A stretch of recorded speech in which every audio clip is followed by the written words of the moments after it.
Hey guys, how's it going? It's Ron Ed here. Ryan Edward Smith. Ron Ed. That's just the nickname I got from him when I was young. My dad used to yell, Ron Ed, whenever I was in trouble, so that's and I was in trouble a lot apparently, so that's why the name stuck. Anyway, on to the news, or my opinion on the news. As most of you know, and are probably sick of hearing about it, but, Jussie Smollett apparently staged a hate crime, basically, and more or less framed Trump supporters and make America great again supporters for a for a hate crime, but he faked it, obviously. And to me, this just seems to be just a symptom of a lot of what's wrong with the country today. It's not so much, don't get me wrong, racism obviously exists, homophobia obviously exists. I don't think it's as rampant as those on the left would like for us to believe. And where did we get as a society? How did we get to the point to where being a victim is considered almost admirable? When you so badly want to be a victim that you make up a story like this just to frame some people that voted for a president that you don't necessarily like,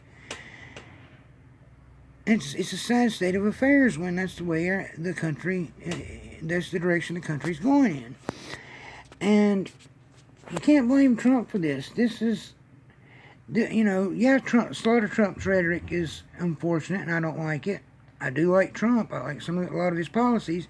Don't like so much of his rhetoric. And he makes it really hard to defend him sometimes. But I'm willing to put up with some of the things that he says to enjoy a lot of the policies that he implements. And I think that if every time someone got elected that we didn't like, we lashed out and staged a hate crime, so to speak, we would have a lot of problems in this country. So yes, Jussie Smollett has done irreparable damage to the gay rights movement and to real victims everywhere, whether it's all kinds of civil rights issues, both by, racial and for the LGBT community. So I imagine they're both of those groups of people, and I hate to say groups of people because I don't like the idea of being separated, but that's what a lot of people on the left and some on the right are trying to do all the time. Why is it so important that they categorize us? We are human beings. We're all children of God, made in His image. We should act as such. What a person's skin color is, what country they come from, none of that should matter. Who they go to bed with at night, that should not matter. It's none of our business, really, who they go to bed with at night. I don't really could care less. That stuff should be private, Don't get me wrong, I'm a Christian. I don't believe in homosexuality. But I also don't believe in judgment. I believe that homosexuality is an issue that's between that person and God. And they're going to have to answer for that, not me. And, if they don't seem to think it's a sin, then that's between them and God, God's the ultimate judge, not us. As long as it doesn't affect me directly, I don't have a problem with it. Who you go to bed with at night is your business. And I think that's a lot of our problem today is we don't seem to like to mind our business as much as we should. I think that if everybody just minded their own business, and I'm not saying ignore everybody, I'm just saying things that aren't your business, you should not make it your business just to try to prove a point or something. You can witness to people as a Christian, you can witness to people. There's a difference between witnessing to people and beating people over the head with their sin. You know, you can tell them what you believe. And I'm sorry for moving the phone so much, the camera. But you can tell them what you believe and, you know, let it go at that, you know. They're going to believe what they want to believe, you know. And like I said, ultimately, that's between them and God. So quit being so judgmental. You know, I'm from a small town in southwestern Virginia, and you know, there's not a vast variety of culture around here, you know, and which I've lived in several cities. I've lived in Atlanta, I've lived in Charlotte, and I've lived in Johnson City, Tennessee, and, you know, for the most part, that's where I've lived. And in about 6 months, I plan on moving back to Atlanta, Georgia. But the point is, I come from a small town, and because of that, when growing up, you know, I wasn't exposed to a whole lot of different cultures and things of that nature. So, you know, I do know that there is some racism that exists. Why it exists, I have no idea. We're at a point in time now where if people can't understand that the color of one's skin does not make up who that person is, I don't know what to tell you, man. It's ridiculous. I mean, we're all, like I said, we're all children of God, made in His image. One's not better than the other. You know, I was born a white man, and I'm glad for that. But, you know, had I been born a different race, I would have been glad for that. I'm just glad that I'm able to be alive, you know. And I think that when the politicians started compartmentalizing us, you know, think about it, they separate us by sexual orientation, race, religion, creed, any way they can find to group you into a certain box. They do it. And then they take and see how many of those boxes they can check off as voters for the upcoming election. It's all about elections. And ultimately, elections are who gets the power. It's a power grab. I mean, do I think all politicians are power hungry? No, I don't. I think there's a lot of them in there that legitimately do want to help their community. I do believe that. But the point of what I'm trying to get at, though, is, like I said, like I alluded to earlier, it's almost like being a victim now is something to be strived for, and that just blows my mind. You know, I would much rather be judged by my accomplishments in life and what I was able to achieve and things that I might be able to contribute to society rather than being known for being a victim. And I'm not saying that if you're a true victim that you should be ashamed of it. I'm just saying that it's not something that we should strive to be, up until the point of making up stories to make us appear to be a victim, to garner sympathy. I would rather get admiration than sympathy myself. Now, obviously we should sympathize and empathize with those that are true victims. When you make up stories like this, you take away from their story. You take away from the impact that true victims should be able to make and help better our society, just because of the pure skepticism that every time something like this comes up, you have to be skeptical. Are they telling the truth? And it shouldn't be that way, guys. It really shouldn't be that way. But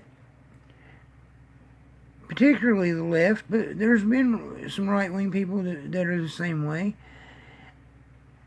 You know, they want to see, well, who is oppressed the most. I've got news for you. If you live in the United States of America, you're not that oppressed. You're not. I mean, there's a lot of people that are poor and feel like they have less opportunities. In some cases, they probably do have less opportunity. But ultimately, life is what you make of it.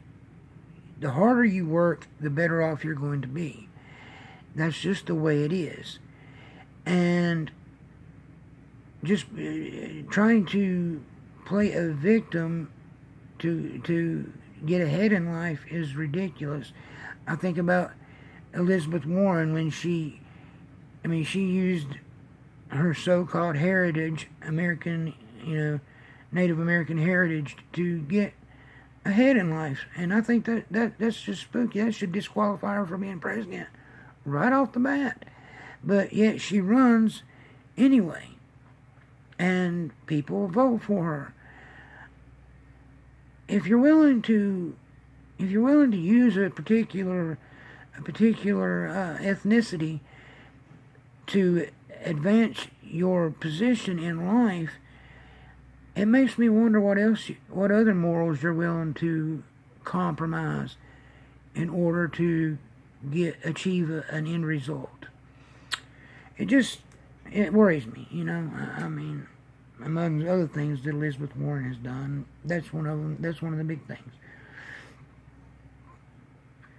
But the left is so, they call it Trump derangement syndrome. They're so deranged over Trump being president that any way they can cast him in a bad light, they do it. They do anything they can to try to cast him in a bad light.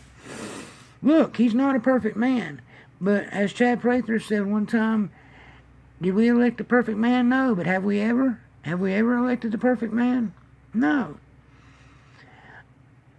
We as a people need to support our president. Call him out when he's wrong, but support him when he's right. And that goes with any president. I didn't like Barack Obama, but I sure as heck was hoping the whole time that he succeeded in his endeavors, because if he succeeds, we all succeed. But that's my opinion on everything.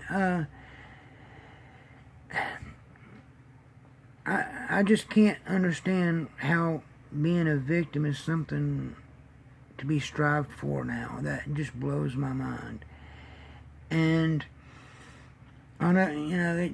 it worries me. It really does on where society's going.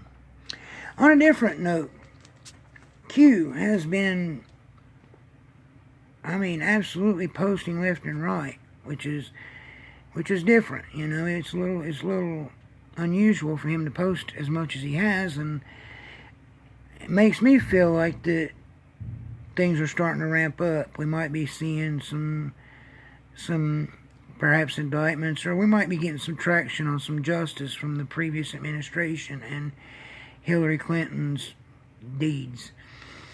I hope that that's the case. I don't believe that there should be, two separate versions of the law, one for everybody else and one for the elite. I don't believe that should be the case, but it seems like that's the case a lot, and that perception alone is worrisome. But yeah, Q's been posting a lot, and whether you believe Q is real or not, you do get a lot of information through Q. So if you want to catch up on things, or even get a heads up on some things that ain't necessarily come out yet, you might want to check Q out. Like I said, I don't know who Q is, whether he's real or not. I think he is. There's a lot of proof out there that a lot of evidence out there that leans to proving that he is who he says he is. And but like I said, even if he's not who he says he is, he does put out some factual information, and that's helpful. So we'll see where that goes. Like I say, the media they're tearing this country apart, man. And they're as bad or worse than the politicians about compartmentalizing people, running with fake stories. The Covington kids, that did nothing wrong but actually absolutely got demolished in the news. And then now you got Jussie Smollett, who fakes a hate crime, trying to make Trump supporters look bad, and trying to amplify a problem, making racism and homophobia look like a bigger problem than it actually is. Obviously, it's a problem. Any racism should not be tolerated. Homophobia should not exist. Like I said, even though I don't agree with homosexuality, it's not up to me to judge. That's between them and God. Just as any other sin should be between that person and God. You know, it's ridiculous to judge somebody on stuff like that. You know, I don't get it. I don't get it. I really don't. But anyway, guys, that's my opinion.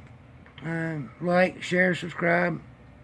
If you don't like me, don't, I guess. But hopefully you do. I try to be as honest as I can, tell you what I think, how I feel, and I try not to rush to judgment too soon, which is why it took me so long to talk about this Jussie Smollett. The only thing is, I probably waited so long now, everybody's tired of hearing it. But anyway, that's my 2 cents. I am trying to grow the channel. If you feel like helping me do that, I would be appreciative. If not, I understand. Times are tough. Money's tight. And I'm not as entertaining as some people are probably. But anyway, thank you guys, and we'll see you on the next time.